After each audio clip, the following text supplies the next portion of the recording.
and welcome to episode 13, the unlucky one, of Geeking Off the Page. If you've made it this far, congratulations. That and $5 might get you a coffee, or $7.50 if you're going to Starbucks. If you're there, get me a latte. I'm thirsty. Anyways, you're going to listen to us share our opinions. Some might be right, some might be wrong. You might agree with some, you might just agree with none of them. That's entirely up to you. In any case, enjoy.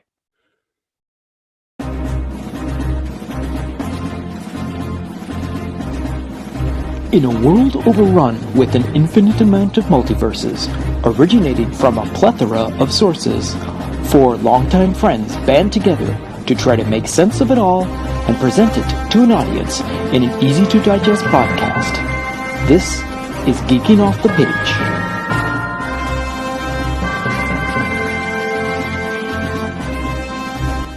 Greetings, geeks. I'm Mike Kitchen, and I'm getting eaten alive by mosquitoes. Hey everybody, this is Trevor, and yeah, we're here again. And a quick shout out, hey Graham, enjoy climbing those mountains. I'm Gavin, and does this look infected to you? And my name's Troy, and Mom always said, life is like a box of chocolates. So this is episode 13 of Geeking Off the Page, and what it is a gathering of friends that have been friends for over 25 years, back in the day of doing animation at, and we've just lost Gavin already. I would have thought we lost Mike on this remote, but okay, Gavin's picture's down, but you still there, Gavin? Oh, I'm still here. Okay, good. As long Cat as we're just catching disconnected something. the cat did. All right, so podcast talking about this sort of thing for years. Now we can do it in this form and bring it to the masses. Hopefully, everyone. Hey, Gavin's back, everyone. All right, so we're going to start off like we do every single episode. We're going to start by talking about the trailers that had dropped this previous week. Now, the first one that we're going to talk about is a little bit of what is it? Die Hard on a Plane with Vampires. It's someone wrote Snakes on a Plane, then crossed out snakes and wrote vampire. Vampires, right? And it's Blood Red Sky. So basically, to begin with, I thought it was going to be a foreign film because it's all Russian. I can't remember what the language is. I didn't recognize the language because I wasn't paying much attention because I was reading it mostly. And then, so basically a woman is getting treated for some sort of blood disease that she has, and she knows that the actual cure is in America. So she boards a plane to fly over with her son to get this cure or treatment. And the plane that she gets on gets basically air napped. Hijacked is the term. Hijacked. Thank you. Yeah, I know. Air napped. I know. As soon as it came out of my mouth, I'm like, no, that's not the word I was looking for. But I'm pretty sure someone else will cover for me.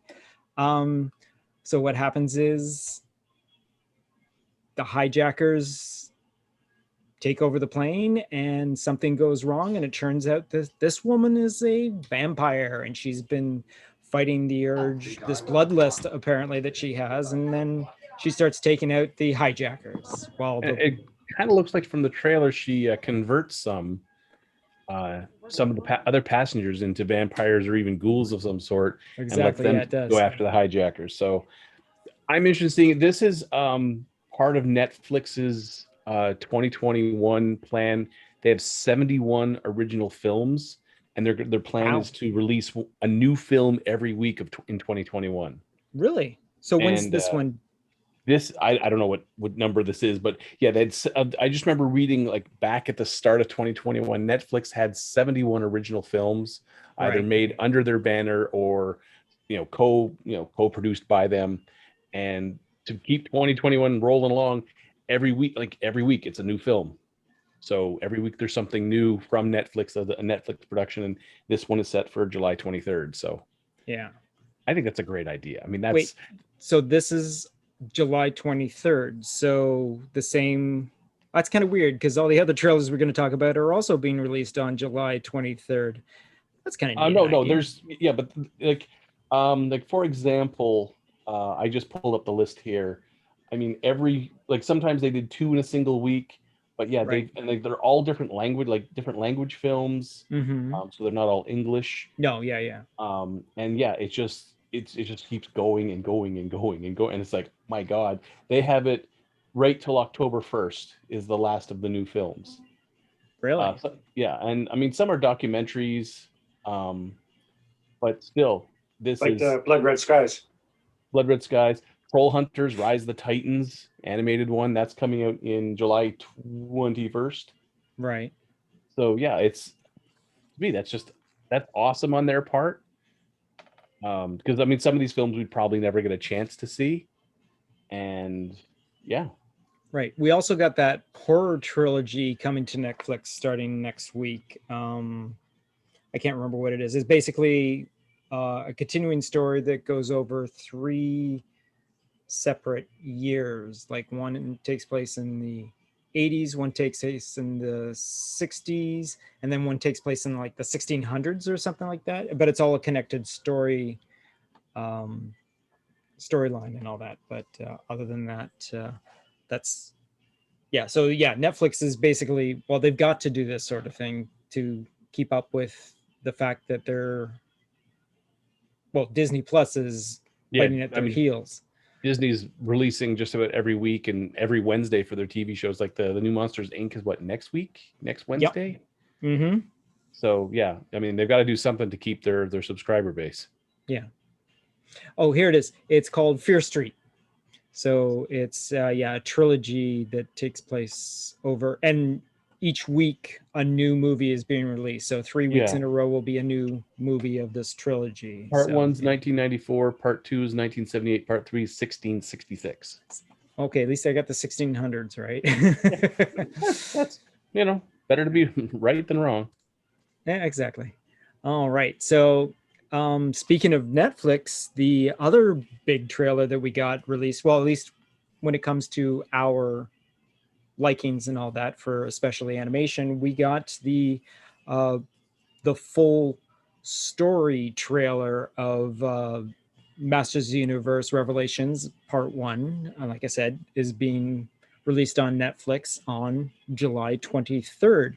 Now, the first one we saw was what it was. It was just cool scenes. Check this out. Listen to what it's going to sound like. These are what the characters are going to look like. This time we got music. Yeah, awesome music for sure. And this time we got more of a storyline, which looks kind of cool. It looks very character driven, more so than obviously the original series, which was just, hey, let's look at this cool thing that let's these toys that you're gonna. Yeah, let's sell some toys. Exactly. Yeah. That's all the first series was. Oh, for sure. Hey, here's this character. Go buy the toy. Here's this character. Go buy the toy. There's a vehicle now. Go buy it. Yes, exactly. Hey, kids, get your parents' credit cards. This time around, it's like, remember all those cool toys that you had? Guess what? We have a story. Yeah, pretty much is what this is. Yeah, this is obviously, again, Kevin Smith's doing, being in charge of the stories and getting all of his writer friends to write an individual story, which is a continuation of the original Masters Universe storyline. Just now it's for those that have grown up and watch it as kids. Now you watch it as adult. This is definitely a more adult-oriented storyline, and it looks fantastic. It's cool to hear all the different voices saying their different lines and whatnot. And yeah, it looks like it's going to be a very, very entertaining journey. I'll be there. I'll be watching every episode the second I can. This Skeletor definitely feels a lot more menacing. Yeah, the Skeletor in the original series was just like, oh god, he's just gonna I am not nice. And then run away. I kicked a kitten. I'm evil. Oh no, he is definitely a B movie sort of villain. Yeah, whereas this one looks like, I didn't kick a kitten. I just killed I just committed mass genocide. Yeah. There are no longer any kittens. The kittens. Yes. Killed all the kittens. And again, Mark Hamill doing the voice of Skeletor this time around leads credence to, like, it sounds like he's doing a tribute to the original Skeletor voice, but this time it's just bringing adding that a mark. whole boatload Yeah, of he's menace. adding that. Making it his own. Yeah. Oh, for And the sure. amazing thing to me is with these trailers, like we're used to the Mark Hamill Joker laugh, Yeah. but the Skeletor laugh, that's a whole different beast. For sure. So for sure. That's a lot of fun. Yeah. And also you hear Sarah Michelle Gellar in there, and you hear Lena Headey as just a brief little bit as Eva Lynn. So yeah. We still haven't heard Stinkor yet, have we? No, we haven't heard Stinkor yet. I mean, come on. But he is at the very action. beginning of the trailer, though, which is kind of neat. Yeah. I rewatched all of them just to try and see. It's like, is the voice there yet? It's like, no, we haven't seen it. Looking forward to it. Oh, for Definitely sure. like the tone difference between Prince Adam and He-Man as well. Yeah. Yeah, that is also a nice touch. Yeah. None of this, Clark Kent and Superman, but only Clark Kent doesn't have the glasses. Yeah. You look just like... You have the same haircut, the same build. Well, the thing here is He-Man would never wear pink. True. Right? True. That's secret identity. Yeah. Fur loincloth. Yeah. And again, it's on Netflix. So on the 23rd, every single episode is going to be dropped. So that's going to be a busy time. I know I won't have the time to sit through all the episodes, but I'll get through at the very least the first couple and then come back the next day or whatnot. But yeah. So the other trailer we had dropped on us was a Kate Beckinsale number called Jolt. And it's being released on Amazon, and that's going to be also on July 23rd. And what it is basically Kate Beckinsale's attempt to do a Atomic Blonde. A little bit of Crank mixed in. But a little bit of Crank mixed in. Yes, exactly. She looks like she's a person who has anger problems and has them corrected with electrical jolts. And sometimes it works, sometimes it doesn't. So she turns out. You guys remember that Futurama episode where Leela gets a shock collar and then she starts really liking it? That's all I could think of. I just kept thinking of Crank High Voltage, where he needed the electricity to stay alive. And I'm exactly. Yeah. It looks entertaining. It's going to be cool fight sequences. Kate Beckinsale's always good for an entertaining and a well-acted role. But again, it's Amazon. Never heard anything about it before. And all of a sudden, July 23rd, hey, here's your movie. So yeah, we got a movie. Here we go. Yeah, exactly. Speaking of Amazon, we're going to segue into an Amazon movie that was actually released this week. It is The Tomorrow War, which was starring Chris Pratt, Yvonne Strahovski.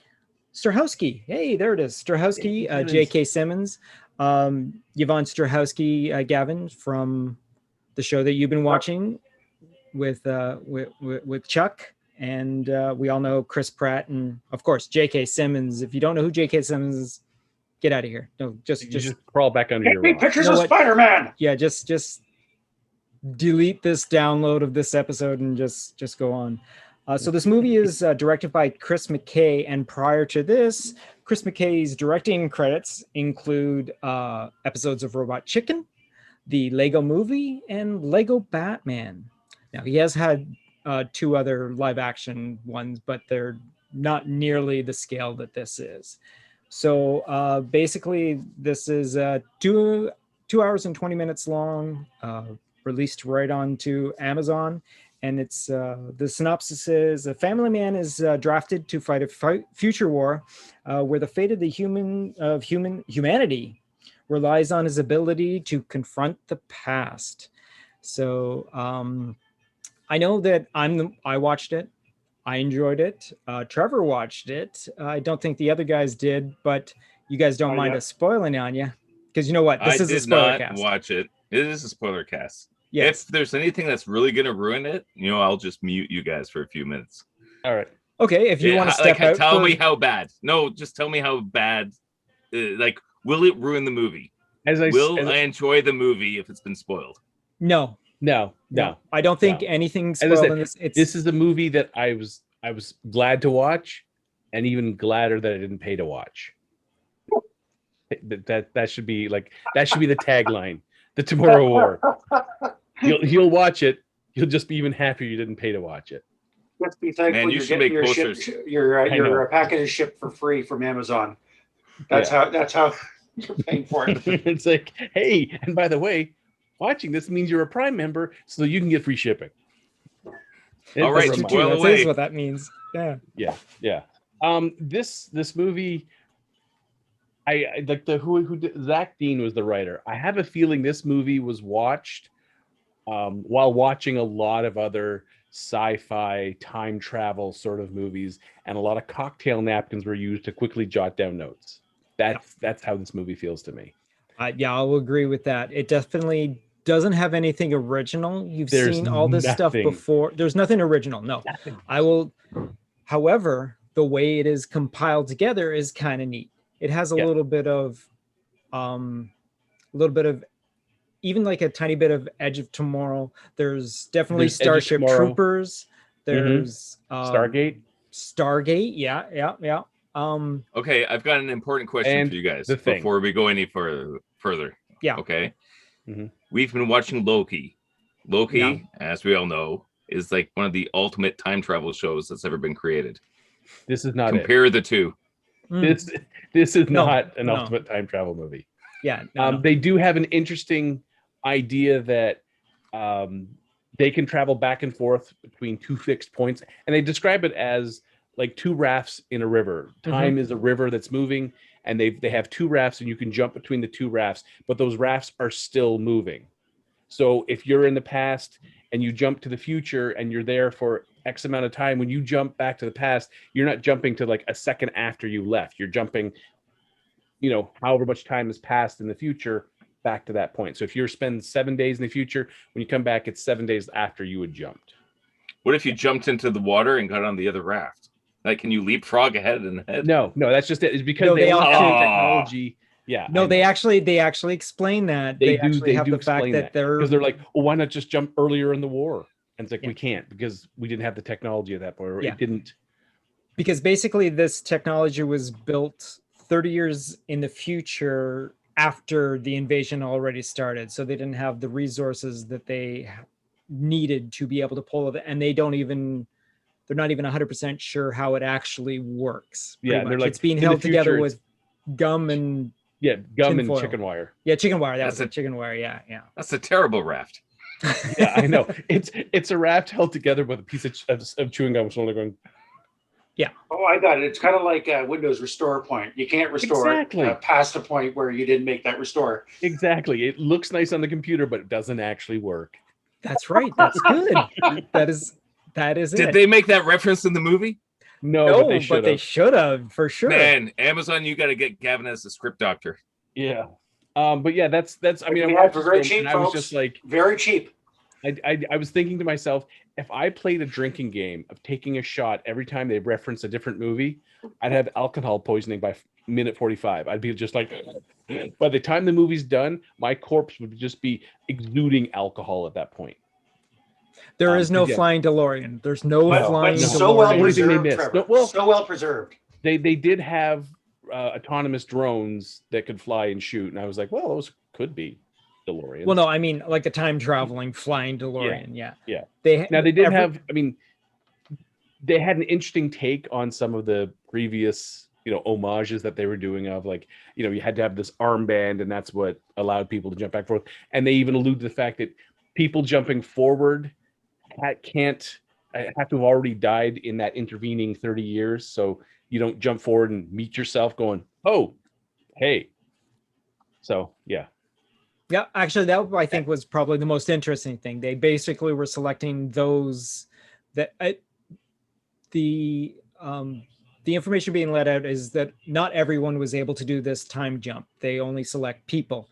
Once we find out why it is, the general public still doesn't know. The fact that certain people are being picked is because they're going through their history log and realizing, oh, between today and when the actual war starts, this person is going to die. So let's take him and put him into our war. So, and that's where Chris Pratt. So basically 7 years in the future, Chris Pratt is going to die.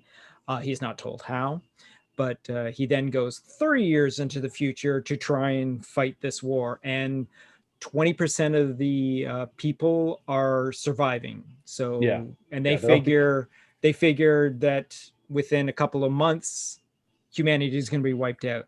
So, by the way, a tour duty is 7 days. Yeah. So imagine in 7 days, you're like 80% of your squad's wiped out. And they're like, those are good odds. I'm like, no, it's not good odds. No, it's not. We're introduced to a character who is actually on his third tour. And the fact that he's on his third tour is because he's got 6 months to live from the time that he had his first tour, because he's going to die of brain cancer. So he's decided that he's going to go out his own way, and he's just going to keep going back as much as he can. So in theory, he's going to live forever, because the second you have a problem like that back home, you're never going to die. The aliens are going to be like, no, skip him, because he's going to be dead anyway. Let's go to the next guy.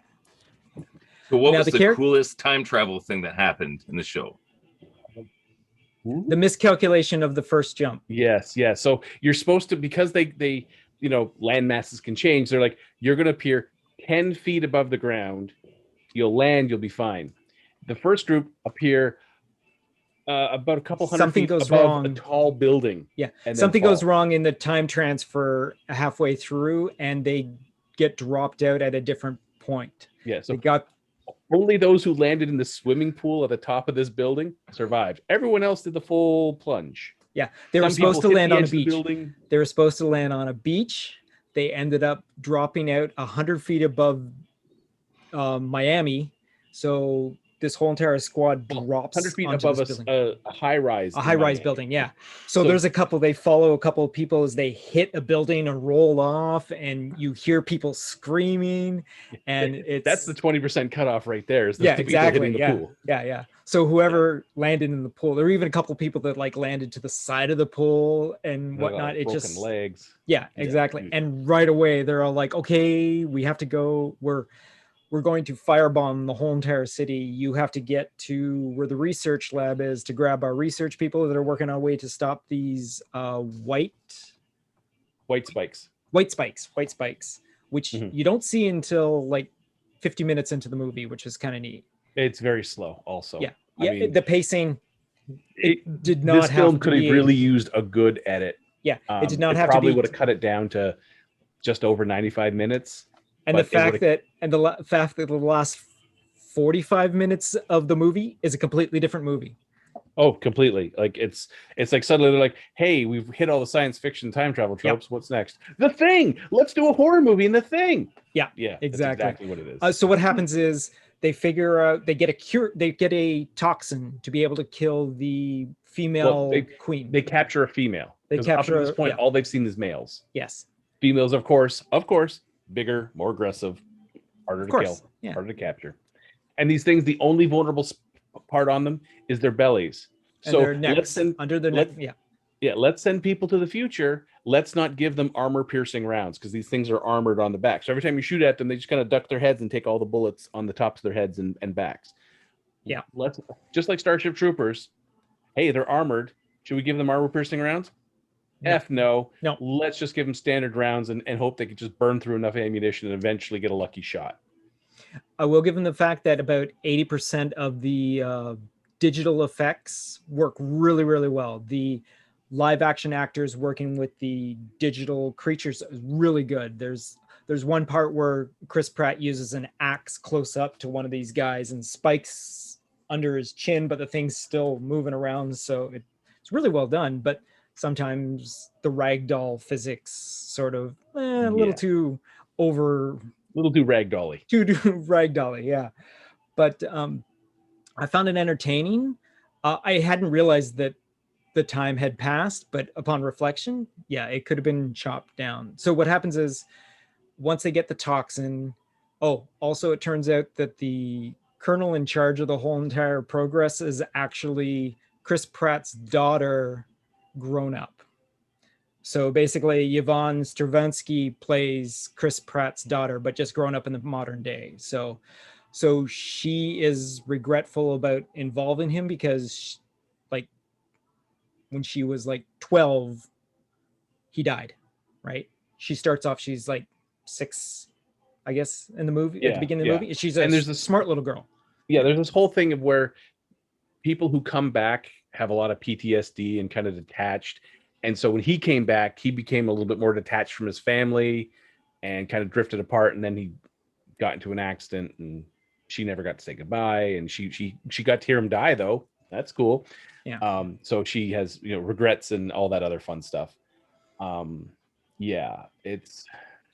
So then at one, because Chris Pratt is a former Green Beret. Green Beret, yeah, former Green Beret, and is also a science school teacher now. Of course they are. Yeah. Aren't all Green Berets science teachers or school yeah. teachers these days? Yeah. I mean, he's always quizzing his daughter on science stuff, which is kind of cool. It's a nice little. I'm sick of the trope of the hero of the story was, oh, he's a science teacher. Oh, he's an accountant. But he was, a couple years back, he was a super mega soldier and he was the Winter Soldier or some BS like that. Not everyone could be a Green Beret or a Navy SEAL or Force Marine Con Force Sniper or that sort of stuff. Just give these people actual. I mean, it would have been better if he'd just been like, he's a science teacher. Maybe he ran track in college and he also was part of the school track team. That's why he's staying in great shape. But don't make him a goddamn Green Beret, please.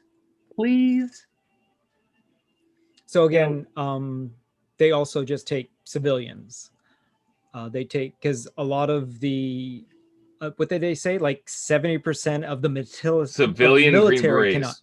Yeah. Well, the whole thing starts with initially they were grabbing soldiers out of the different, like all the world's armies were pledging soldiers, but because they were getting like an 80% mortality rate, not a whole lot of soldiers are coming back, and most of them are like missing limbs, heavily PTSD, and not useful in combat anymore. And so the government's like, we can't keep doing this because now our neighbors about to invade us because we don't have a standing army anymore because we gave them all for this future war.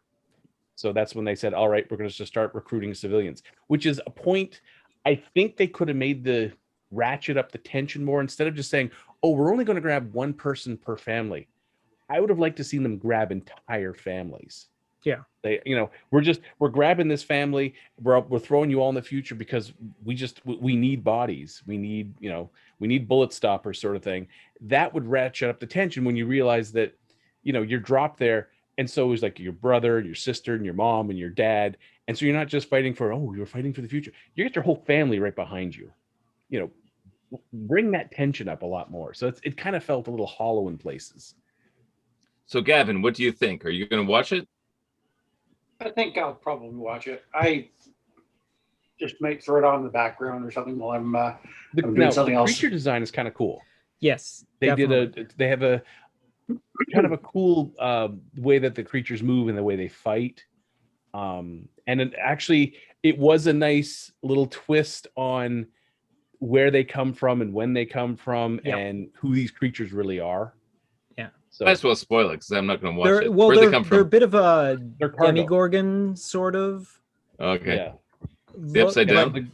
They kind of look like the face of the giant roach from Men in Black, like that kind of like a lot of bitey teeth. There and you they had these two giant tentacles that can kind of open up and spit like spikes. Spikes, yeah. But the thing is when they find, so the whole thing is they were like, oh, they just kind of showed up. We never saw their spaceship show up on radar, so suddenly they just showed up in Russia and overran the world in 3 years. And so they realized that how long have these things been there? And this, of course, the guy with the brain cancer, he has a claw as a souvenir, and they take the claw, and the really smart, basically the token fat guy who somehow survives is also a scientist, and he, looks at the claw under a microscope and realizes, oh, there's ash attached to this claw. And they're like, well, where would ash come from? And they're like, oh, and one of no, ash from Taiwan. How would an alien in Russia? Yeah, how would something from Russia have ash from Taiwan? Oh, wait, one of my students is a huge volcano fan. So instead of like adults being adults and like, let's look on the internet, they're like, no, let's go grab the science kid student in my 9th grade science class and let him fill us all in as to how that ash would get there. And then they figure, oh, well, it's actually this thing probably crashed in Russia a long time ago. And they're like, well, why did they wait so long? And then they do a heat map. They're like, oh, well, at that time, everything thawed out, and they thawed out, and that's how they suddenly came out. And so that's where the thing comes in, because now they decide to go there in the present day. And of course, everything's all snowy. This is where J.K. Simmons comes into it a big time. Yeah, Like J.K. expecting Simmons blood tests is Chris Pratt's father, and they're estranged for a good portion of Chris Pratt's life. Once Chris Pratt gets the armband attached to him that he's about to leave in like 24 hours, it looks like he comes to his father to try and figure out a way to counteract it or something like that. And then later on in the movie, he then comes to him like, look, we got to get we have to get untraced into Russia to stop aliens that are going to take over the planet in 30 years. And a friggin' buff as all hell J.K. Simmons like says, okay, I guess when a kid comes to you and asks for help, I'll give you the help. And I remember the social media shots of him showing off like with these like massive guns. He is like, he's jacked. He's seriously he jacked. is so jacked. But the best thing is he has this full beard, this gorgeous beard, and the bald head. And it's just fantastic. And he's actually referred to as, I think he's referred to as Buff Santa Claus at one point in the movie. Yeah, Buff Santa Claus. So anyway, they get to Russia, because of course they do. I just want to say real quick that Spider-Man is so screwed if he's been working out. Oh yeah. For Spider-Man's so screwed. So they get to Russia, they find the ship, they get into the ship, and then they immediately somehow get to the cockpit and realize, wait, these aren't the aliens that are hanging from, because the whole ship's upside down, and the aliens hanging from the seats are not the aliens, and they're like, huh. And then they start wandering through ship. Oh, this is no, like they find them as cargo. These things are in stasis pods. They were shipping as cargo, and they're like, well, maybe this or that. No, and then of course Chris Pratt says, oh no, these are probably planet killers. They drop these guys on a planet, they subdue the planet, and then these guys come in and take the resources, whatever. And then of course these things start waking up, and hence Alien. Yeah. The female goes running off, and J.K. Simmons and Chris Pratt have to valiantly fight them, kind of like was it Alien versus Predator, the first movie, where they're fighting on the edge of an ice? See, the movies just keep rolling in. And you guys weren't kidding at all that this is a spoiler cast. No, I mean, we basically got play-by-play for the whole Can movie. I copy your homework? Yeah, okay, just change it so that you can't tell. There is a nice scene where it's jumping at them. They're like, oh no, and like, or it's jumping at J.K. Simmons, because he's got a sniper rifle and he's trying to peg off this female, and is running at him, and it jumps at him, and out of nowhere comes Chris Pratt and hits it with a snowmobile. And I was like, oh god. And then he stabs it in the face with the poison and says, of all things, die, and it does. But then J.K. Rowling calls him out and says, did you just tell him to die? And Chris Pratt goes, yeah. You should have said that sooner. Yeah. Did you just say J.K. Rowling? I did, didn't I? Yeah. J.K. Rowling's there. That would be awesome. Man, I would totally watch the movie if that happened. So this somehow prevents the future war from happening. So he returns to his wife or daughter, knowing he's altered the future. Yeah. But then, if you think about this as a paradox of how could he have altered the future, like with the information from the future, how is he altered? Where does the toxin come from if there was no future? At that point, I think everyone's head should have started popping in like Kingsman, but it didn't happen. Instead, they went to credits. So when does the TVA arrive? What was that? When does the TVA arrive? Oh, the TVA. Oh, yeah. TVA, it's anytime. They probably will be arriving just like, no, we're just washing our hands of this mess. Let's just drop a couple of these charges. We're out of here. We out. We out. There's nothing worth saving here. We out. They wanted to, but the Time Lords got the heads chopped off, so now they're kind of stuck. Well, but I will give it this: it was entertaining to watch. It was fun. It was a little long. I enjoyed Chris Pratt, because Chris Pratt is Chris Pratt in this movie. It's what you expect Chris Pratt to do. Wisecracking every once in a while. Yeah, trying to keep everything lighthearted, but when he has to be serious. Wiping a marker? What was that? Was it like wiping a marker? Yeah. It's a line from Parks and Rec. Mm-hmm. Yeah, it's been years since I've watched any Parks and Rec. Of course, yes. I looked it up. It looks like you have network connectivity issues. So yeah, it was, as I said, it was a movie. I was happy to see it. I'm even happier I didn't pay for it. There's so many ways this movie could have been improved. I'm hoping if whatever next is coming from Amazon Prime is improved, because this was just a lot of checking the boxes of what other movie are they ripping off at this point. Yeah. So yeah. But again, I enjoyed it. I thought it was fun. You can turn off your brain and just watch it, and it won't be any less of a movie. I mean, it was a movie. I watched it. Could have been shorter. Will I recommend it to people? First thing I'll ask them is, do you have 2 hours to waste and a bunch of popcorn to eat? Have I got the movie for you? There you go. It is a sit down, turn off your brain. And we have to start making posters, guys. Yeah. Come on. If the media empires don't come to us for the posters for these new movies. Yeah, I mean, I could take the Tomorrow War poster and just, the tagline under it, like 2 hours to waste and a bunch of popcorn to eat. Enjoy. I got the movie for you. All right, man, we can get some sponsorship, guys. Let's do it. All right. So the other thing we have on track is, I believe, something we've all seen. It was released 2 weeks ago. We were going to talk about it last week, but a couple of us hadn't gotten around to it yet. So we decided. Somebody hadn't watched it. Well, yeah. That's pretty much why we put it on hold. What are you getting all snarky for there, Gavin? Anyways, that is the Long Halloween Part 1, which is an animated feature of the actual comic book series that was out in the 90s, if I'm not... Wait. I think so, yeah. Yeah. It was the 90s? I'm pretty sure it was the mid-late 90s. It had to be late 90s. But anyways, you guys don't have any show notes, do you? Yeah. So this is I had my notes, but they were from last week, and I deleted them because... Trevor. Passed. So what you should do is hop on that raft from last week. The one held by with Twinkle. Unfortunately, the raft today's raft would get him into the future. Yeah, the raft darn is into the future. So darn this time travel technology. So, yeah. All right, so this is, like I said, the Long Halloween Part 1, which is directed by Chris Palmer, who has previously also done the animated features of Superman, Man of Tomorrow, and he's apparently did 16 episodes of Voltron Legendary Defenders, which is kind of neat. So the gentleman knows how to work on animated features for sure. It stars Jensen Ackles, who does Bruce Wayne Batman.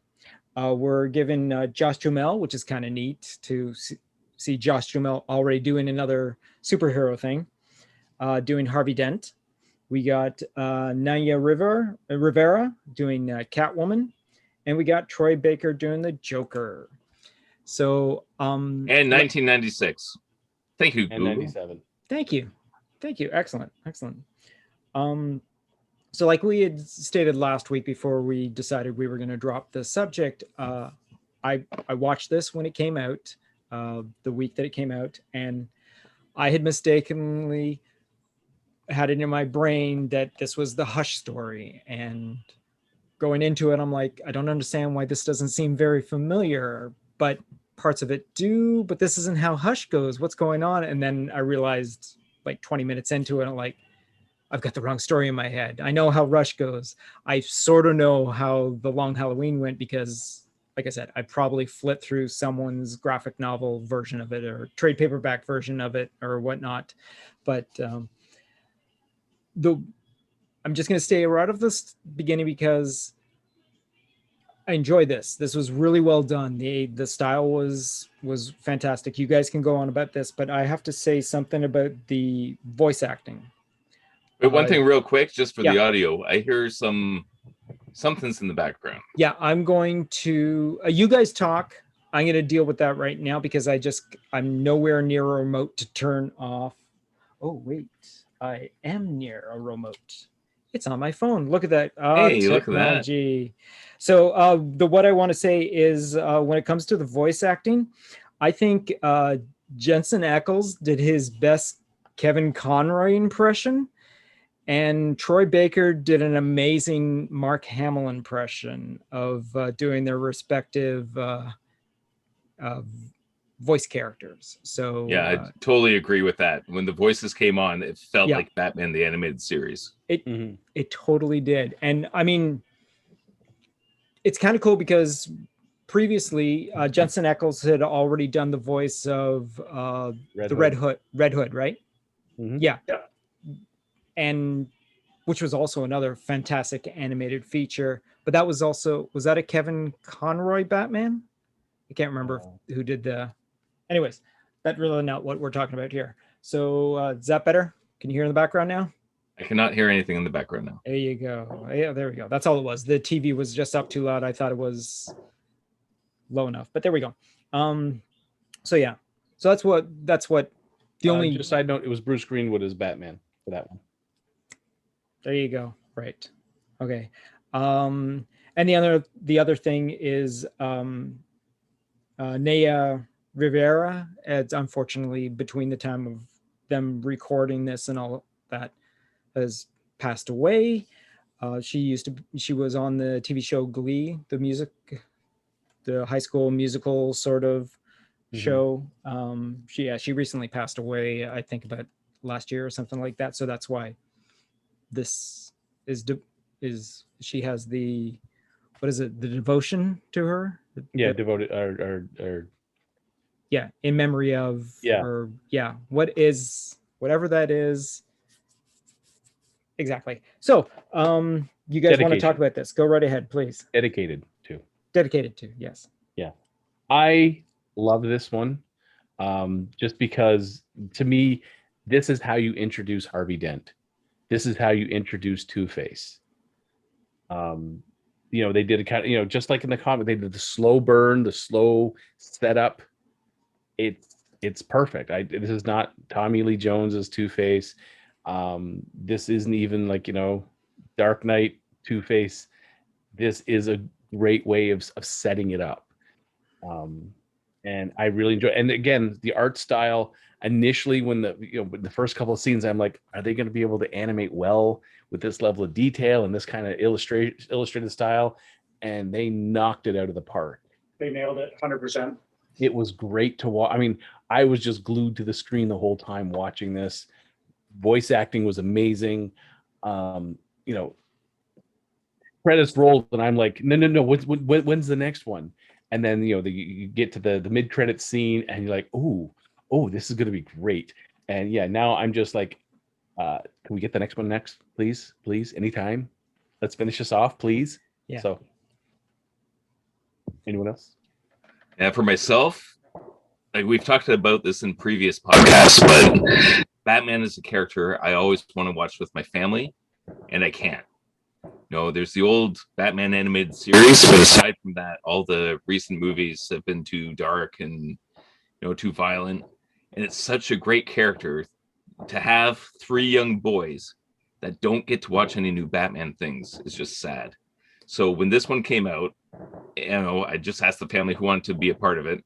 So the three boys and my wife, Erica, they jumped in. The girls decided to go to bed. They didn't hang out. But it was epic. The fact that my wife will sit through, a 2-hour cartoon, and be hooked to it. And she wants to know when the next part's going to be. The three boys, asked him how it was. Dad, that was awesome. Yeah, those fights were awesome. And then my youngest son goes, I like how it's not too violent. Like when the guy gets chopped up in the propeller, like it's not too gory. It's like, that's what Batman should be. Right. And then as far as all the other characters in it, like that was one of the best Catwomen I've seen animated. Mm-hmm. Like that was fun. And the whole time I was thinking, and we've talked about this for how many podcasts have we done? Like 12, 13 now, including the hidden episode. Yeah. But we've always talked about how if they just handed the keys to the DC live action over to the animated team, we would start getting some really great movies. Yeah. The whole time I was watching this one I'm picturing it as a live action film, and it would hold up, and it would probably be a low budget too. Like you could make a movie like that with not too much of a budget. I'm thinking like, what are the most complicated things? The Joker flying the plane around and trying to tear gas everybody. Yeah.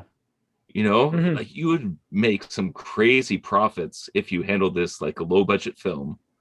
You rake in the billions of dollars, and then next thing you know, Batman's your most profitable property. Yeah, I agree 100%. I also like the fact that they stress the fact that Batman isn't the detective that he eventually will become yet. Yeah. I thought that was hilarious. Like, oh, you actually went there with that. So this is obviously very early in the career. It's directly after year one, apparently, or dovetails really easily into that. Yeah. Okay, so Michael, I want to point this out. According to IMDb, there is some information. While Batman The Long Halloween Part 1 received a PG-13 rating from the Motion Picture Association of America, Part 2 received a rating of R for some violence and bloody images. So we're just going to get we're just getting started, apparently. Well, we'll see what my 10-year-old has to say about that. This is the one that pointed out, hey, it's not too violent, sort of thing? Yeah, he loved it. Okay. Now, and I do appreciate that. It's like, I love, because when you have a young child, they don't want baby stuff. They want the cool stuff that the older kids like, right? So they want it to be right on that edge of what's acceptable and, what's not going to give them complete nightmares. So this fell right into that wheelhouse of what's acceptable for a young boy who wants to watch awesome, cool stuff like Batman. But it's not like The Dark Knight. I wouldn't show him The Dark Knight because, that's going to terrorize them. Yeah. Yeah. Yeah, 100%. And I was just quickly looking at, so new cast members for the second part is Katie Sackhoff as Poison Ivy, Robert Atkin Downs as Scarecrow and Thomas Wayne, and John DiMaggio as the Mad Hatter. So this is going to get interesting fast. Yeah, and I love how they're using so many of the Rogues Gallery. And it's, again, because it's also early in Batman's career, which is kind of neat. So now, we've talked about this before. Oh, go ahead, Trev. Calendar Man. Yes. Up until this point, I'd always, every time I read an issue of Batman had Calendar Man, I was like, whoop-de-doo, here comes Calendar Man. Even in the video games, I was like, whoop-de-doo. He honestly scared me. Like, just the way that the voice actor had that, almost like a Hannibal Lecter, like, everything's fine, but I will kill and eat you. It was that sort of creepy as all hell. Rolling off him. Yeah. I was just like, oh, yeah. He needs to be behind a lot of bars, like many layers of bars, because if he's not, none of us are safe. Yeah, I've never been so scared of a calendar. Yeah, I was just like, oh crap, how can you make a character who's, when you look at him on paper, you're like, okay, this guy's like a joke. And then now it's like, okay, he's almost as menacing to me as Joker in terms of just sheer lethality. Calendar Man, he's got the dumbest name ever invented, but now he's like Hannibal Lecter level of dangerous. Yeah. Oh, by the way, Calendar Man is actually Polka Dot Man from the Suicide Squad movie coming that out. was the other thing that I thought was funny. Oh, I did not know that. Wow. What I was going to say with what they pulled off in this film is something we've talked about in other ones, where you try and introduce too many characters into a story that ends up killing the story. Here's an example of where they're able to introduce so many characters and it actually works. Yeah. Right? It's just like villain after villain after villain after villain, and the whole story actually holds together. For sure. I thought that was good. Well, they're also basing off of a really beautifully done story in the comic book to begin with. So they're drawing from the pinnacle of writing. Yeah, some really strong source material. Yeah. And definitely looking forward to the second one, like, give it to me now sort of thing. Even Mrs. Kitchen was saying, it's like, when's it coming out? We have to see the second part. 3 weeks. And again, like, once you can get the wife on board for a film like this, it's good. Yeah. Mm-hmm. So I gotta say, there's a few things that I quite enjoyed about it. I hadn't read the comics, so I couldn't tell you how close to the art style it was. But what I did see, I really liked. I like that sort of that nondescript sort of obscure time frame. It takes place kind of in the mid 1930s, 60s, 70s, 90s, year 2010. Gotham. whatever time frame, Yeah. whatever time Yeah. like the animated series. That's kinda took exactly it. part of. That weird Gotham time Zeppelins, zone. jets, Yeah. and biplanes. Yeah, exactly. Yeah. And I got to say, when I was watching the trailer for the first time, and I heard the Joker, I was like, "Holy shit, Mark Hamill's back!" No, Yeah. that's Troy Baker. That is damn good. And then started hearing some of the other ones. I was a little iffy on Jensen Ackles as Bruce Wayne / Batman, but it started growing on me. Even Commissioner Gordon's voice, it didn't quite sit right until he kind of got more and more into it. But on the whole, I thought like the aesthetics, the look, the feel, it felt like an animated comic book, which is kind of hard to do unless you go for the pure Bruce Timm style, very simplified, musculature and stuff like that. Never seems to translate unless it's like Japanese anime, where like this is the North Star, and then that's like that's 2 frames per second kind of thing. But this pulled it off really well. Yeah, no, it was yeah, exactly. For what it was, it's fantastic. It's definitely a recommend, a big thumbs up for sure. Anyone else got to say anything about that, or we're just all? I take it we're all looking forward to the second part. I'm just killing. Definitely much looking so. forward. Next one comes out. When's the next one? I know we said it 3 last weeks. time, but I have to. Yeah. It's 3 weeks. 1, 2, 3. 3 weeks. Excellent. Yeah, so end of July. So yeah, Erica, it's 3 weeks. nice. Okay, now I think that's going to bring us to the real reason we're all here, and Disney Plus graced us yet again with the show that is the show, and that's Disney Star style. Wars: The Bad Batch. I was going to do Star Wars: The Bad Batch, but Gavin beat me to it. So let's talk about Way Loki. to go, Gavin! Yeah. Let's just talk about Loki, because episode 4. Who wants to take the reins on this one? I think Larry David said it best. Pretty good. Don't believe you just did that. Anyways, He did.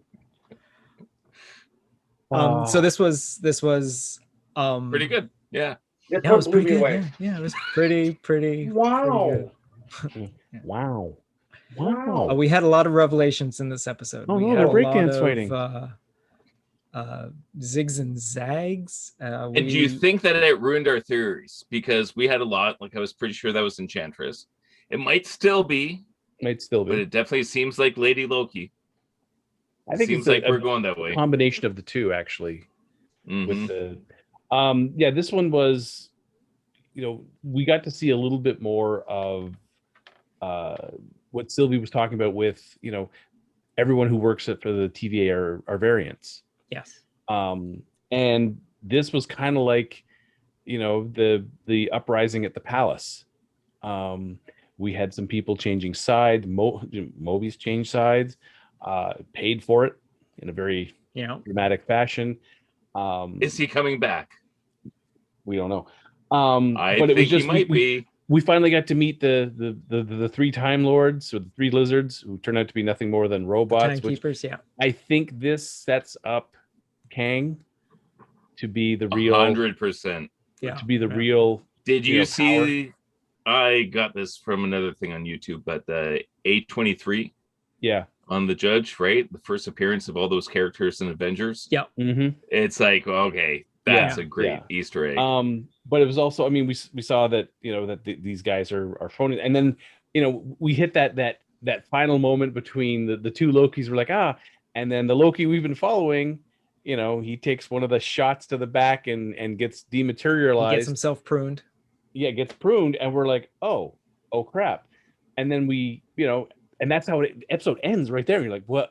No, you can't end there. And then for the first Wait, time, I just have to say one thing before you go on, Trevor. Sure. Right? Because Mhm. the punchline, but the fact that it starts with we're Lokis, we can't die. How many times have I died? Like, we can't die. They keep killing us and we don't die.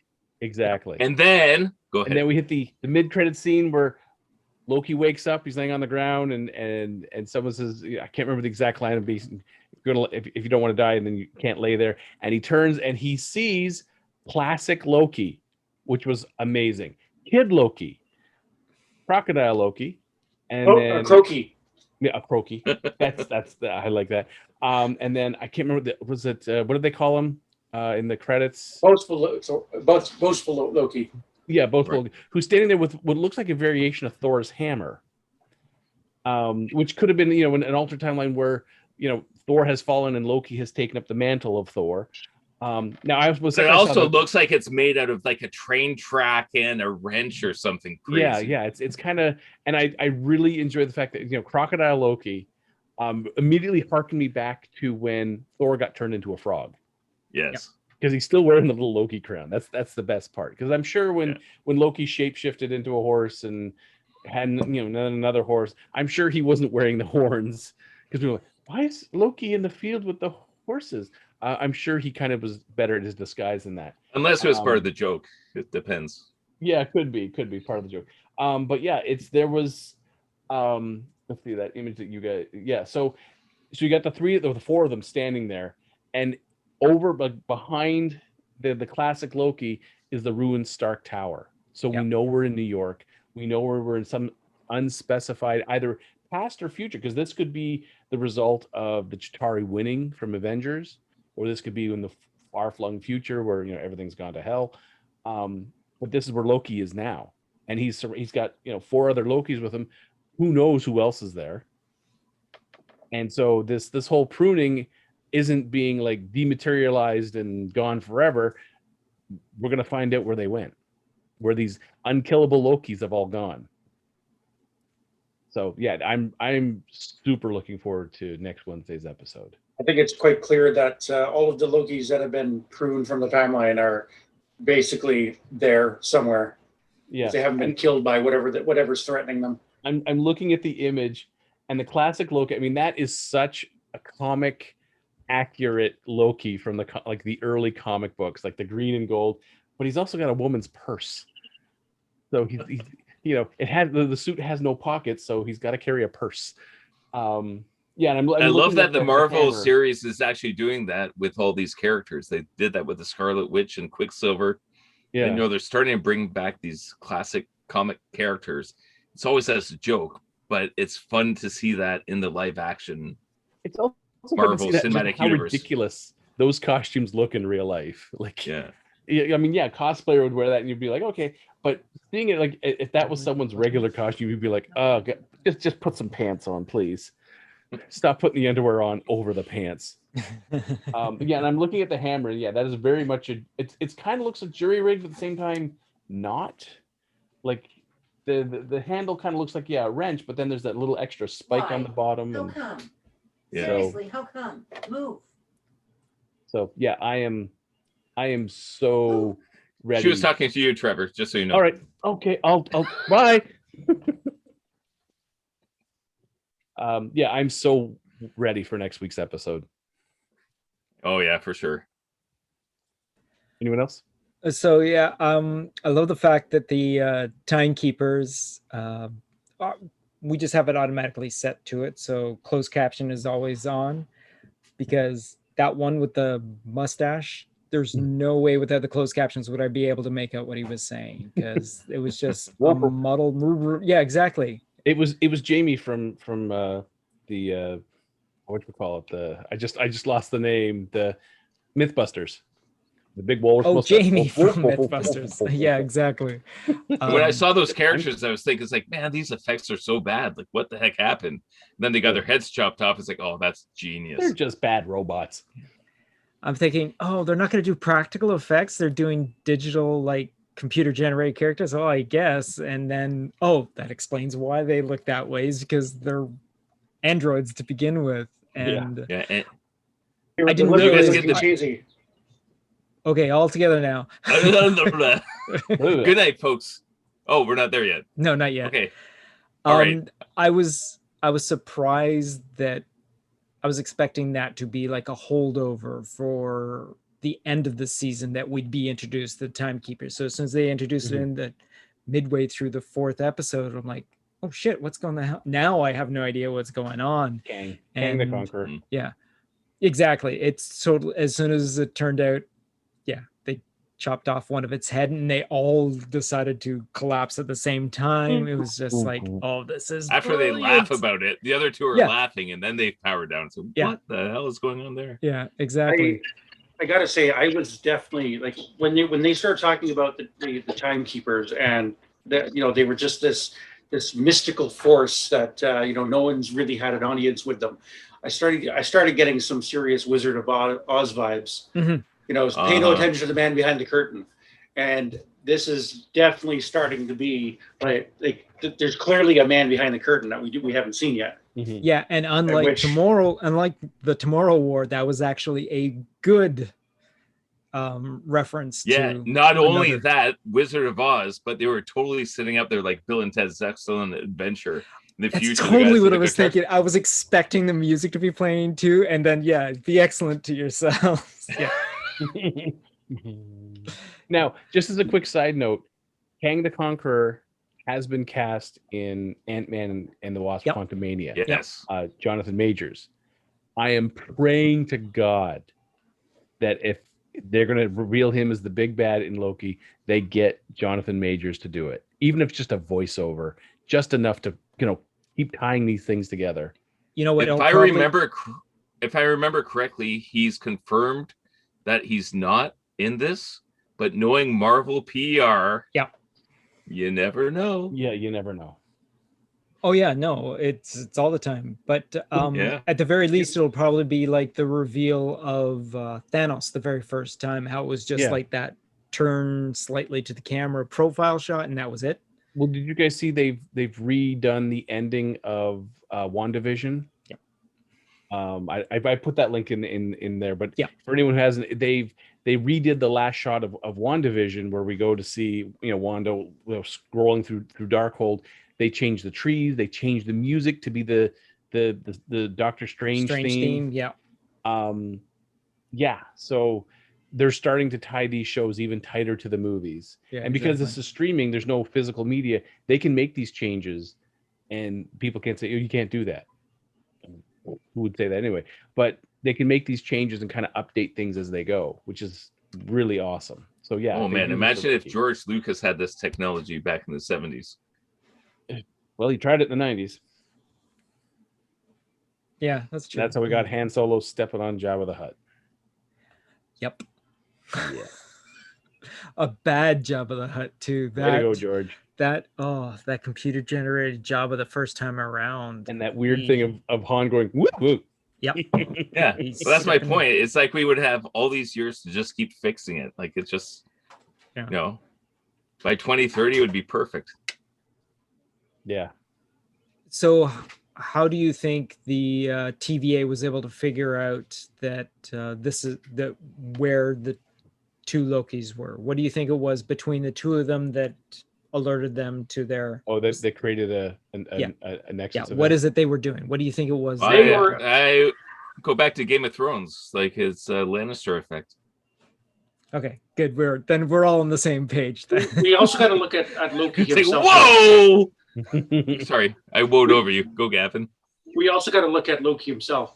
Who in the entire universe, no, the entire multiverse, could Loki fall in love with except himself? Exactly. There's Or something very herself. creepy but awesome. Yeah, of course. And I love how Tom Hiddleston was asked in interviews, oh, is he ever going to have a love interest? And he just blew off the questions like he was eight. Again, the Marvel actors doing the PR, like they know how to handle that. I have a feeling for by Tom now Holland, that they're because- well coached. Mhm. Except for Tom Holland, who basically tours with duct tape over his mouth. Yeah, they're like, hey, Tom, come here. The girls want to go to bed soon, just so you know. There you go. There's your. Now, at MD least right they learned how to work with Tom Holland now. They just Tell let him him nothing. spoil things. He It's doesn't like get the whole poster script reveal. anymore. Yeah, don't show them that. Yeah, it's like, script. like, Don't read this. Yeah, don't read. Here's the lines you need to know in any particular order. Just don't say any of them. Don't No, say no, these the ones. script. The Yes. script is basically a fully CIA redacted, report. 900 pages and 5 lines that you can read. Yay, puppers. Someone get that guy a puppers. All right, we got to move. People are going to bed. Yeah, the girls are saying they want to come soon. Kona wants to go to bed. Kona, come on. Kona, let's go. No, you're not going You guys to keep bed. going. Oh, we're just watching the fun action of you falling downstairs. Oh, I did it. all in the darkness. You didn't see it. Yeah, I know. Oh. can add the sound effects and later. I can't get up. We'll send someone right over, Mrs. Rogers. I'm having chest pains. Yeah, we'll get to you, Mr. Smith. Grab a bit more water. Be right back.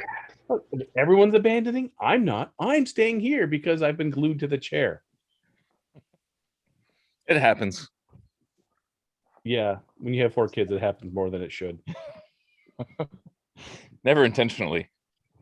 I had at the start of the pandemic, I bought a big bottle of Elmer's glue, just for crafts because the girls were going to be home. We painted our. I thought you were going hands to say to time glue the peel them children off. down, but okay.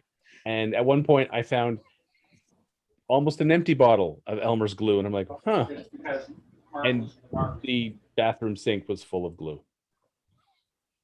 Yeah, they had even pulled the stopper and just poured glue in. It looked like water until you touch it. You realize, ooh, that's not water. That's water mixed in with Elmer's glue. Yes, that was delightful. So delightful. So, yeah. I can't hear you, Troy. Yeah, some interesting hand gestures, Troy. Here's some more interesting hand gestures. We can W. That'll make the outtakes. You wish I had a video camera for what? I gave John his Dunkaroos. Oh, Dunkaroos. He was like, thanks, One for Mom. me, one for you. Uh-huh. He was so happy. That's good. I'm glad he enjoyed. I Then hope goes, he "The enjoys his crackers still Dunkaroos. weren't quite right though, Mom. I No. said, well, apparently the icing is back to the original recipe. There you go. All right, is everyone all tucked in bed now? Almost. Yep, keep it going. We're going live. Okay, we're going back to it. Yep. Did you just drop Boba Fett? No, he's right here. Okay. I went in and then turned Slave 1 to its proper orientation for flight. There we go. Speaking of Slave One, did you know that the Star Wars Lego toy is not called Slave Yeah. One? Called Blah Boba blah Fett blah. Starship. Whatever. What's it called? What is it called? Boba Fett Fett Starship. Yeah, I'm wondering if he has that painted on the side. Oh, look, there's the Millennium Falcon. There's Boba Fett Fett. Starship. Wow. Wow. Yeah, they'll talk about it probably in the Book of Boba Fett series. In here, it's still Somebody Slave was- One. It'll always be. It'll always be Slave One. Yeah. Those in the know will know that it is Slave One. Yes. All right. So what were we? Hey, Loki. Boba Fett, do you want to go to your spaceship? You mean Slave One? You mean you want to go to overdub Boba Fett Starship? Completely like now a fourth voice for Boba Yeah, Fett. just a completely like someone just Boba Fett Starship. Yeah, that works. Just nod his head. Just make sure the helmet nods. Yeah. Boba Fett Starship. Did you get Tim the intern to do that? You might as well turn those two off. Yes. Turn those two Which guys one? off because Gavin and the Trevor? colada Cha-cha is so strong I can't even smell those guys. Okay. Turn Right? this one off. can Turn get off those Jack mosquitoes, Mike. Skellington. Get 'em. No. Get You him. can smell that? No, I can't smell that. You can smell those ones? I can smell this You one. can probably smell Angel. Yes. I can smell what it. the Rock's cooking. I can I can smell it. definitely Yes, smell it, Trevor, though. I can smell what the rocks. I just got cooking. the smell module installed on my Put it PC. back on if you want. No, it's okay. Well, if you were enjoying the scent, it's just that No. all I could smell in the kitchen. I can smell pina colada cha-cha. Mm-hmm. If you like, That's I okay. do not smell like that. No, it does not smell like that. I mean, What? yes, it does smell like that. Yes, pina colada cha-cha.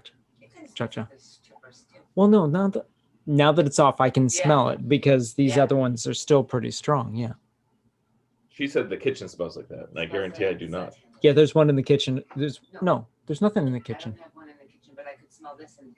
Oh, I see. Did you get that? She could smell that in the kitchen because that's how. You smell what the rock Because is cooking. Adrian's mutant ability is a heightened sense of smell. Everything. So hearing, heightened sense of everything. Yeah. Yeah. Except sight. So silent but deadly contests are a particular enjoyable thing, aren't they? Yes. All right. So back to Loki. What were we doing? What was the last thing we ended on? Did you get him, Mike? Did you get him? There's so many mosquitoes in here. I'm in the boathouse now since everyone's going to bed, and I talk too loud. But yeah, the mosquitoes are relentless. Just bathing off 95% DEET. Sure, Yeah. you'll get skin cancer, but hey, you won't have any mosquitoes. Get a can of Raid, spray it around in there until the can is empty. So right, Loki. Delightful.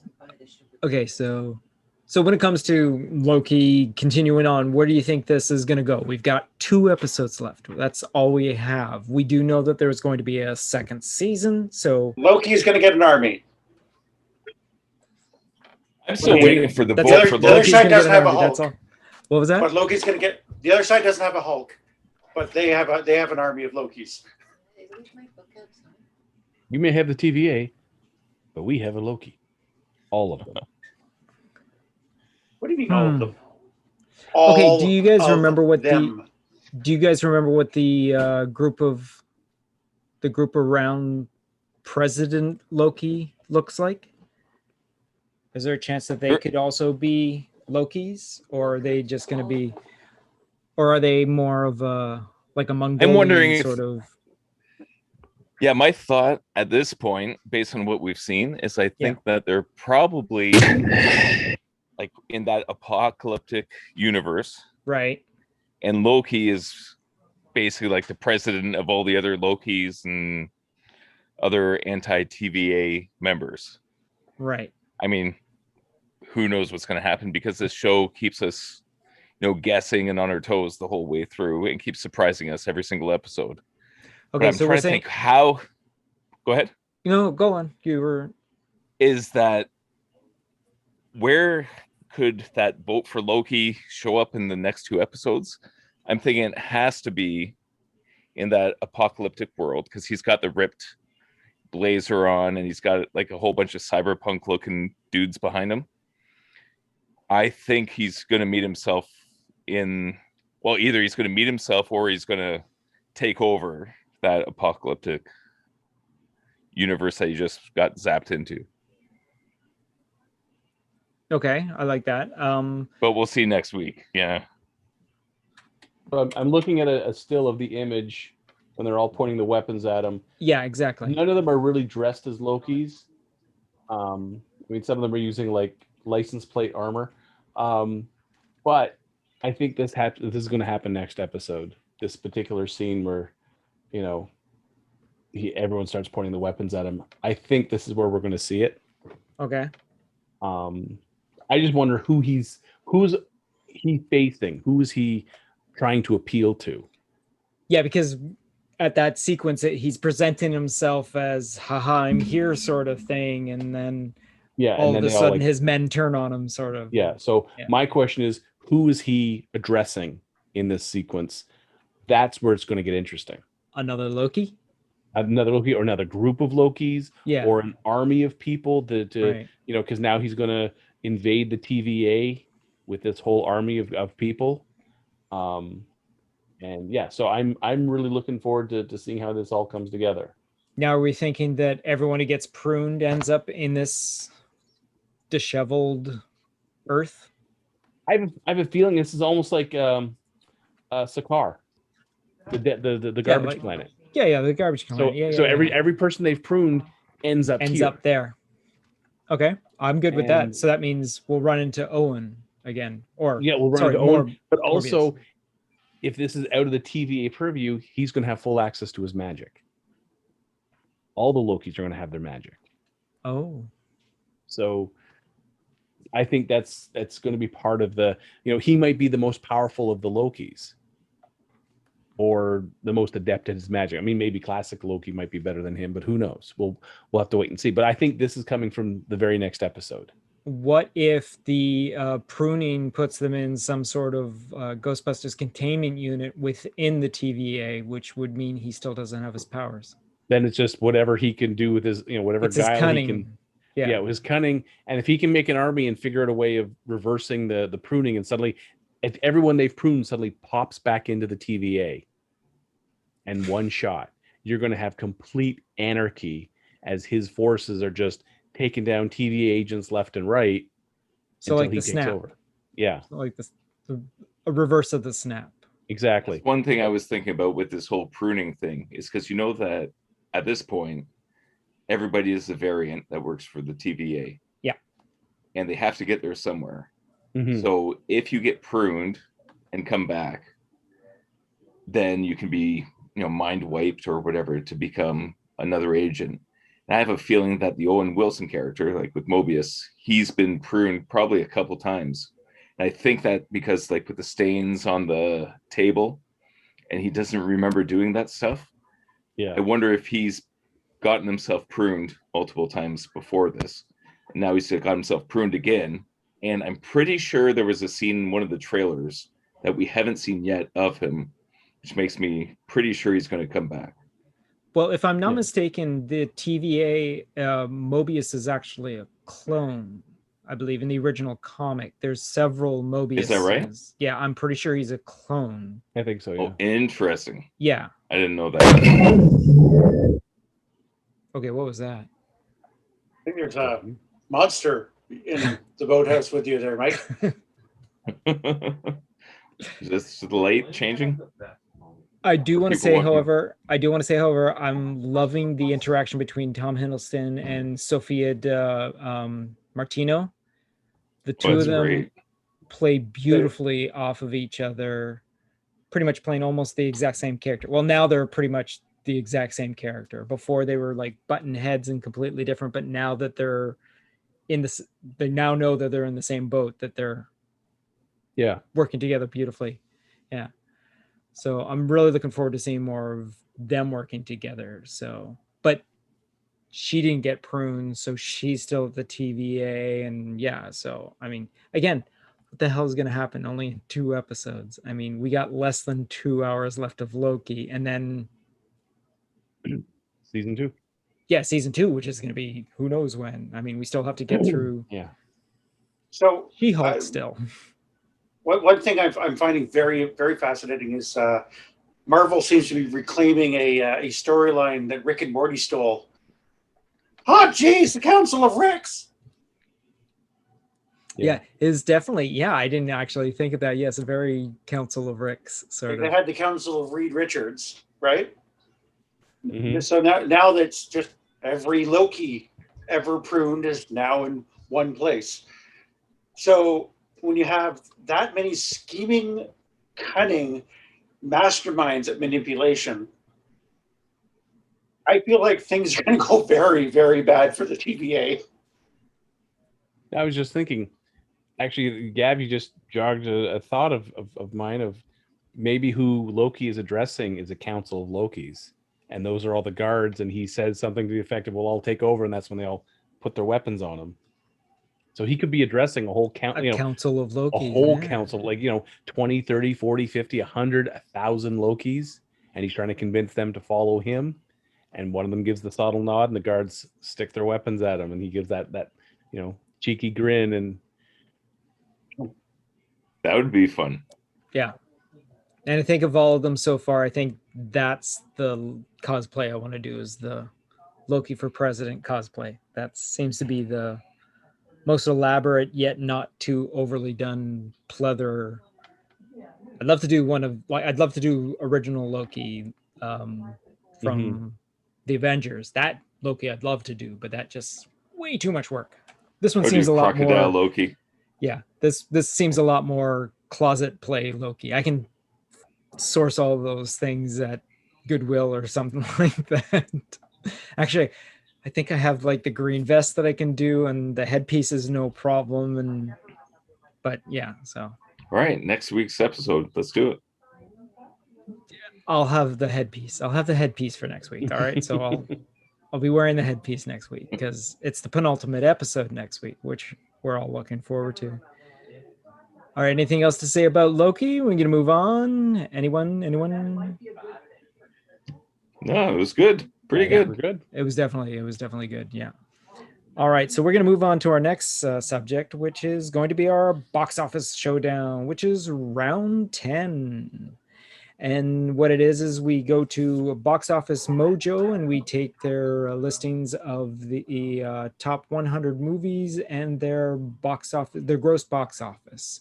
And it is calculated for inflation, so everything is in its proper order. And this time, like I said, round 10, and we're going to be taking the number 4 and the number 5th position.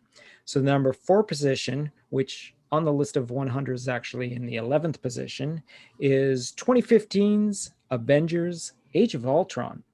And it brought in a gross total of $1,402,809,540. And that movie is going up against the number 5th position. So this is the actual closest competition we actually have in the holdings, which was actually a number 12 position, and that is 2012's Black Panther. And that brought in $1,347,597,973. So we are putting two pretty big movies up against each other. Both these movies in their previous positions won quite clearly. Actually, I think Black Panther was a little more of a fight, but Avengers Age of Ultron won clearly. So let's just go into this. Again, we've already gone through each of these movies. They've gotten down to this level. So basically now we're just going to be chatting about comparing the two movies together. Which is the superior, which is the better actor, which is the better story, which is difficult because this is actually a monumental movie for both movies are monumental in where they lie in the MCU. Age of Ultron, it was a big moment. And as Mike had pointed out during the Age of Ultron box office, this is the Avengers as the Avengers. Anything prior to that, they were still trying to figure out what they were. Anything after this, they're falling apart. This is the Avengers as comic book Avengers. This is the team that they have been all these years in the comics. This is what it is.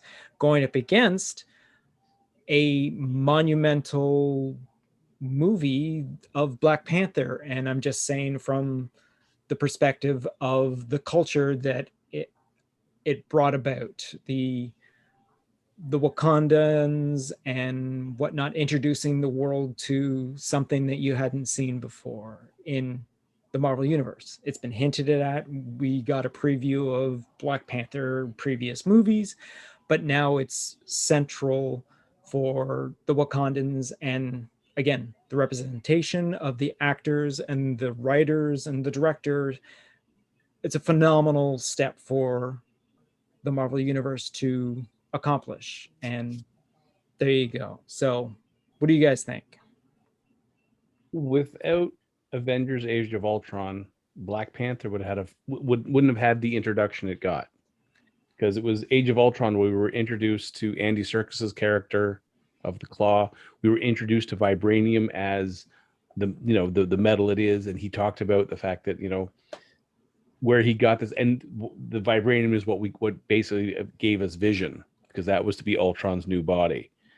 Without that introduction, it would have been hard to introduce Black Panther. I mean, Black Panther had his first official introduction in Civil War, but we were kind of given a preview of the Wakandans in Age of Ultron. So it's without that, Black Panther would have had a harder road to go. I mean, he gets his introduction in Civil War, but Age of Ultron really is where kind of laid down the seeds for us to eventually see Black Panther in action. Again, this is a case of you're not really comparing apples to apples because it's a team movie versus a solo movie. Black Panther is like a character's origin story versus we've already had the origin story of the Avengers in the previous movie, so now we're just seeing them hitting their stride. We do get a couple of new characters in Age of Ultron, Vision, which is a big one, especially leading on to eventually WandaVision. I'm just going to say from the get-go of the two, I'd say the stronger of the two films my vote's going to go for Avengers Age of Ultron. Who wants to go next? Gavin, go for it, Gavin. You haven't said much this evening. You go ahead. This for me is a very tough call. I enjoyed Age of Ultron. I mean, it was more of what made the Avengers great, like a full ensemble cast. Now, I did watch Civil War just last night, actually, and really kind of sunk in how good of an actor Chadwick Boseman was, and just made me just wish he was in it more than just what we've seen him in. I'm gonna have to say Black Panther because I think Chadwick Boseman knocked it out of the park with his acting. I mean, yes, it was focusing on essentially one main character versus Age of Ultron, but I love them both, but I'm gonna give the push towards Black Panther for me. Wow, this is the first time we've had a split vote. This is going to be fun. So what do you say, I'll jump Mike? in. All right, so for myself, like I've been thinking about this one a lot. Both of them have things that I like a lot. Like both have very strong character moments, right? You know, with Black Panther, you see, you know, the actual King of Wakanda in action in his proper environment. You have great secondary characters like Manape. He was one of my favorite additions to the Marvel universe in Black Panther. I love the whole Bucky Barnes arc with the White Wolf. I thought that was brilliant. Andy Serkis did a great job with Claw, and you know, Killmonger was one of the greatest villains that has ever been in a Marvel universe movie. Now, on the flip side, you have the Avengers Age of Ultron. They had one of the greatest character moments with Captain America almost lifting Thor's hammer. Like that was incredible. The fact it's the only team Avengers movie. Lots of great villains. Ultron was great. James Spader did a great job with the voice. So overall, like both movies have these giant moments for each character. One thing about Black Panther 2 is where was it they went? Was it China? They went to that Asian nightclub, and that was an amazing scene because the whole thing was more African culture. But then the fact that they take it out of that, introduce it into a new cultural environment, and see all the characters interacting, like that was a lot of fun too. Both of them have the same negatives for me, which is some of the CGI. So with Ultron with his CG lips, like every time I watch that movie, it's like, just give him the Ultron face. Don't give me his lips moving and stuff. That bothered me. In Black Panther, that whole end fight sequence with the bad CGI, that bothered me. You know, so both of them equal out. But I would have to give my vote to Age of Ultron, just because if I add up all my favorite character moments, that one had more of them, and it goes straight into the next Avengers movies. And that set everything up. Like if that movie failed, we wouldn't have the same kind of things we had afterwards. So what I'm going to say is that, again, like it's already been said before, this is a very difficult decision. It is coming down to tiny little minuscule things. What do I like? James Spader as the bad guy in one versus Michael B. Jordan as the bad guy in another one. Two completely different characters. They're handled completely differently. One is a computer generated character. One is a physical human who pulls off an amazing presence when he's there on screen. But on the flip side, with that voice going with that computer generated character is the exact same thing. There is substance to that character, even though, well, in the movie he is actually there. The brain is like computer generated character doesn't exist, but the fact that it is so well put together that it seems as solid as Killmonger as Ultron is. The cast of characters that go up against these bad guys is just as impressive in both movies. What is slightly more impressive is that for Black Panther, all of the characters we're introduced to in, for the most part, this movie. They've been given this one movie. And from the get-go, you feel how well they work together. They're the team. They coalesce. Is that the word I want to say?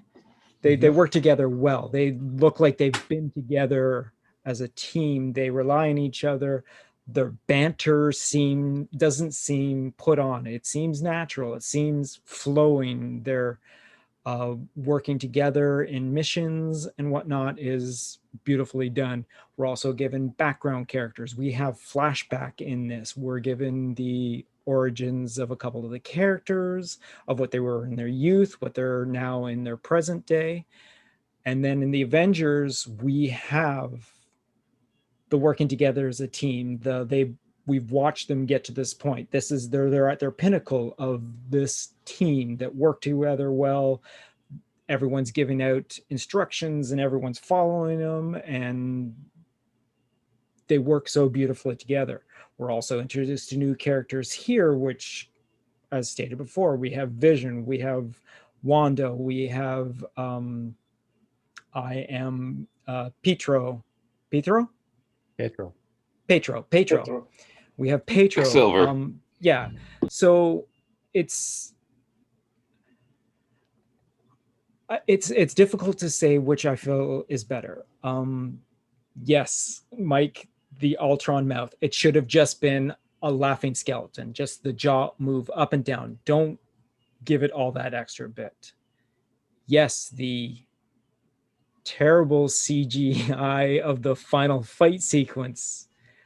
But when I found out that it was actually practically shot, it's the digital overlay where they failed, because those are, except for like a couple of overly done flips and hangs around, camera flies around, but like the fight sequences between the two characters was actually practically shot, and then they overlaid computer suits over top of them, and then a computer generated background. And it's the one thing that a lot of superhero movies have had as a failing. Their final sequence is all this CG menagerie because, oh, we got to make it big and epic. And how do we do this? Big blue light shooting up into the sky, and superheroes that are computer generated fighting super villains that are computer generated, giant explosions, everything flying and all around. That's the only way you can do it. And that's, unfortunately, it's a stumbling block for me for a lot of any superhero movie to have that conclusion. I think it hurt Black Panther a little more than anything else. It was handled pretty well in Age of Ultron because it seemed a little more photorealistic. They didn't go over the top, sort of thing. The flying Ultron bots got a little bit, and the slow down fight sequences was a little too, ooh, let's show off everyone doing all their moves in super slow motion, so you make sure, which is the opposite of a Michael Bay Transformers movie where you see all this shit moving all around the place and you can't make out what the hell's going on. But when it comes down to it,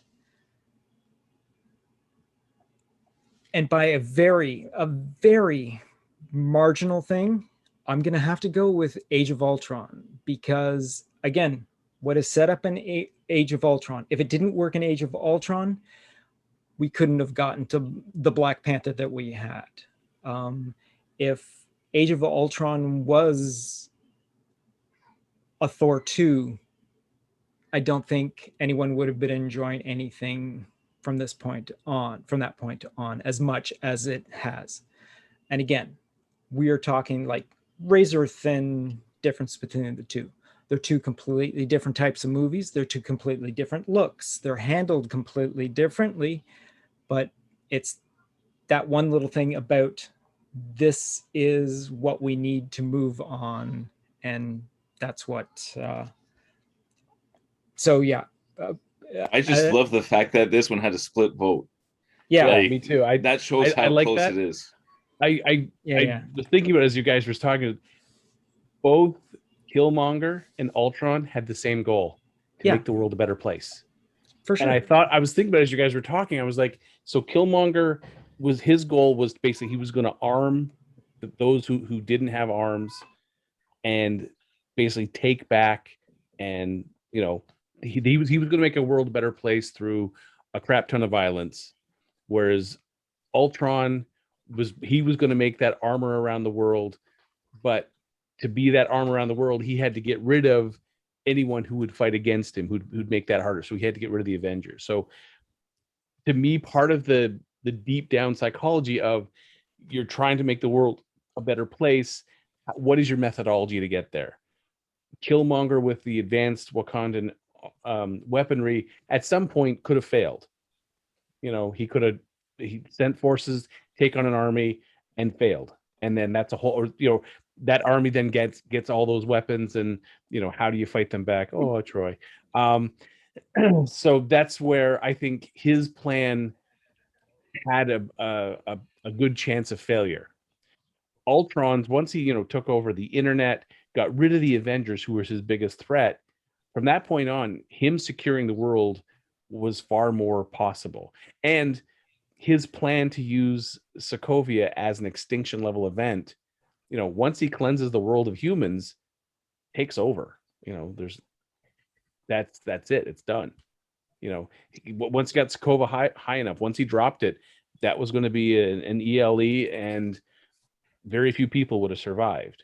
Of the two plans, Ultron's had less failure if he could have removed the Avengers from the equation, which to me made him, while they both had the same goal, his plan was just a little bit more thought out and a lot more sinister. Just because he was looking at wiping out the entire population of the planet, Killmonger was looking at wiping out some people to make it better for others, and then kumbaya. So yeah, that was part of the reason. As you guys were talking, I was like, oh, I didn't get that out. But yeah, that's what I was thinking back in the back of my head. There's a lot of stuff going back there. Very little hair, but a lot of stuff. All right, so solid enough. We're gonna have Age of Ultron move on then. Everyone's cool with that though. Everyone's good with that. Everyone's good with that. Yes. Yes. No. Well, but from what I understand, I'm voted off the island now, right? Because yeah. You. Oh yeah. You were to be killed and eaten, Gavin. We're gonna replace you with Boba Fett. No, we get to kill you. You don't get to kill yourself, sir. Give us a little bit of satisfaction of being the ones to snuff you. All right, so that leads us into next week's round, which is going to be obviously round 11, and that's going to be the Avengers Infinity War versus Captain America Civil War. Oh, jeez. Oh, boy. We better block a good chunk of time for this one. Yeah, that I think is going to be a little more having to juggle your reasons for the movie that you want to back. So, yeah.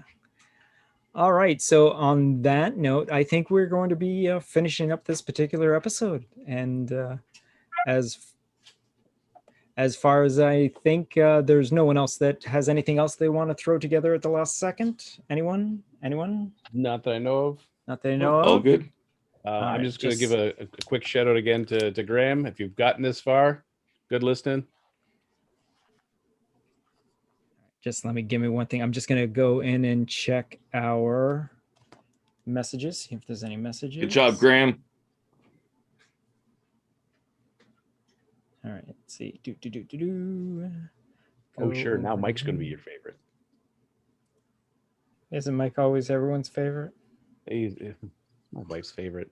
She likes listening to Mike's points. So, and Graham initially said he likes listening to me because he knows me, but yeah, now that Mike's given him a shout out, he's going to switch his allegiance to Mike. Oh, I see. I gotcha. Oh, that's an interesting loyalty. Yeah. Sorry, Trevor. We can cut that out. Damn Nah, you, that's Graham. It's too late. Okay. Okay, so we have a inquiry from our constantly posting Adam Blendick. And so you just got pruned moments before. You get to score with your gender opposite step variant, who is trapped in a washing machine again. When you awaken, what other podcast host variants from your paths not taken are you going to meet in the hellish afterscape? That gentleman is quite unhinged. Yes, Adam is. I agree, quite Adrian. unhinged. Yes. So, what versions of yourself are you going to run into in the hellscape? Which versions of you are going to be there when you reawaken after being pruned? One would have nice hair. I guarantee that. Nice hair, Mike. Nice hair, Mike. That's good. I like that. What about you, Trevor? What's your? I'm probably going to be surrounded by a gang of like foul mouthed Trevor, overly thin Trevor, just violently angry Trevor. It's just you. Yeah. Research Trevor, who just continually does research but doesn't act upon it, and then probably the disinterested Trevor that just constantly like fuck it, just fuck it, and then walked away. And so there has to be 4 of them, right? So there's nice hair Mike. There's definitely going to be wearing 70s shorts Mike. And it's going to be that. There's going to have to be like the female feminist Mike, and one of them's got to be an animal. So it's probably going to be like a polar bear or something. So there's got to be the one that completely believes everything the government says and fights to the death anyone who says otherwise. That's probably the one wearing the 70s shorts. Yeah, I think that's a good one. Yeah, I can see that. That's a good one. That's a good one. They're vintage Hawaiian. What about you, Gavin? Well, let's see.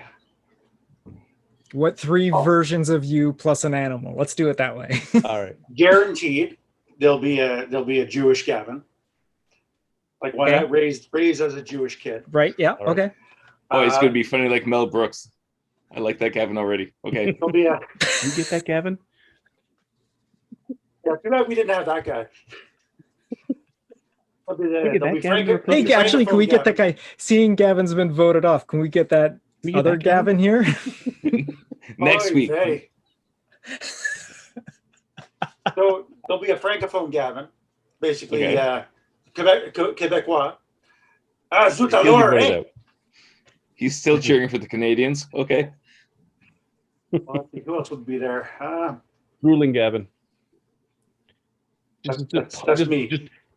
Just gallons of drool all the time. When he talks, it's just like you're being in a rain. It's like a monsoon. And I don't know, maybe Rat Gavin. Oh, it's a Velociraptor. I guarantee it. Oh no, Velociraptor. Yeah, Velociraptor. I think my animal's gonna be a sloth Trevor. You know, just hanging out. Occasionally grabs onto his own arm and falls off. That does kind of make me like almost want to take pen and paper and sketch that out. Let's do it. All right, so I'm gonna be there's gonna be a Guido Troy for sure. One totally full versed in the Italian Jersey Shore Troy. Come on, Jersey Shore Troy. Jersey Shore. Oh, would it go that far? I can't. The hair. I could see me. Yeah. Okay. Let's go Jersey Shore, Troy. We'll go with that. There's going to be the probably the preppy. No, I'm going to do with the fashionista. I'm going to do fashionista, Troy. There will be a fashionista, Troy, and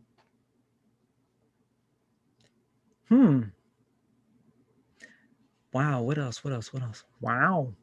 Well, think of your animal. Wow. What's the animal going to be? The animal would probably be a raccoon. There would be a raccoon. Trash Probably. can? Yeah. And you know what? I'm gonna do struggling artist with my still hair from college pulled into that tight, like slick back tight ponytail, which is now halfway is actually touching my ass now. That sort of thing with the Lennon glasses, like that Troy, that friggin' Total Cobra Kai. Yeah. Big to Steven Seagal. Yeah, but Steven Seagal though, the heavy set, hey, my No, neck goes right into my chin. Not sort the of thing. ever expanding Steven Seagal. You know, the Yeah. trim Steven Yeah. Seagal from his one of his first movies. Yeah, we'll go with that. All right. So on that note, I think we're gonna end. What was that? I like Anyone it. else? Any other pieces? Yeah, that was good. That was really good. Thank you for that, Adam. We'll have to send you off some sort of care package. Just send us your email address, and I know the guy personally, so Don't it's not open like the I have to package, Adam. No, don't open the package. What's in the box? If it's Kevin, put the ticking, shorts just back stick on. it under the sink, turn on the water, leave the house, leave the town, leave the country. I wouldn't do that to his wife. No. Well, she'd leave ahead of him. Okay, she gets women and children first, and then Adam takes care of the. Okay, gotcha. That's All why right, he's so the one with the package in the sink, as they've already left town.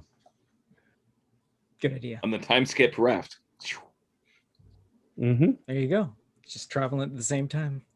Yeah, All right. So on that note, I think we're gonna end it here. And so, as always, on the count of 3 or the count of 1, what do we do? 3, 2, 1. We're gonna script the ending somehow. Let's do it. Oh, okay. All right. Is that the ending? No. All right. Good night. No. No.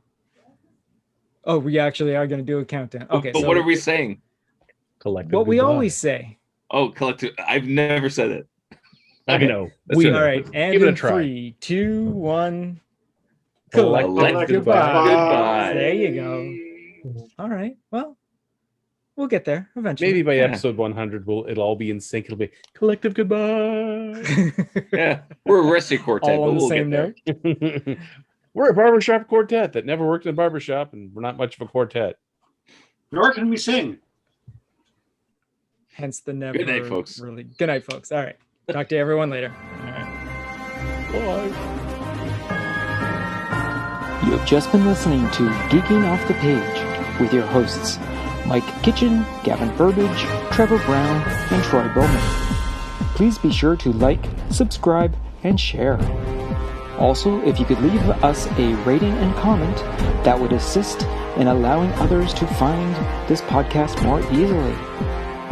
You can follow the podcast on the following social platforms: Instagram and Twitter, search for @PlanetGeekPod, all one word.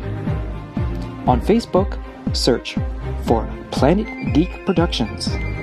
Or you can send us an email to planetgeekpod@gmail.com. Buy the guys a coffee by going to Ko-Fi, ko-fi.com/planetgeekpod. And know that any and all donations will go towards improving all current and future Planet Geek Productions programs.